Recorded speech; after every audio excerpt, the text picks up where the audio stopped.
স্বামীর বাড়ির ভাত খেতে হলে স্বামীর খোঁটা সহ্য করতে হয়, স্বামীর মায়ের খোঁটা সহ্য করতে হয়, স্বামীর বাবার ডিসরেসপেক্ট সহ্য করতে হয়, স্বামীর বোনের খোঁটা খেতে হয়, অনেক অসম্মান হজম করতে হয়, স্বামীর গালি হজম করতে হয়। তাই মেয়েরা বলে স্বামীর বাড়ির ভাতের বড় দাম। আমি কথা বলবো, কথা সত্য, তবে একটা কথা অ্যাড করতে হবে।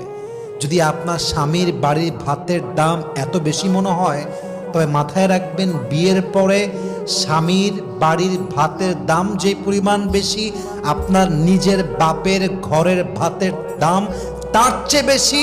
বুঝবেন, জাস্ট তালাকটা নিয়ে বাসায় যান, তাহলে বুঝবেন। জাস্ট তালাকটা হোক, বাসায় যান, 3 মাস থাকেন, 4 মাস থাকেন, 5 মাস থাকেন, স্বামী নাই তালাক হয়ে গিয়েছে, তখন বুঝবেন স্বামীর বাড়ি ভাতের দাম বেশি নয়, এখন তো মনে হচ্ছে বাপের বাড়ি ভাতের দামই বেশি হয়ে গিয়েছে, ঠিক কিনা বল?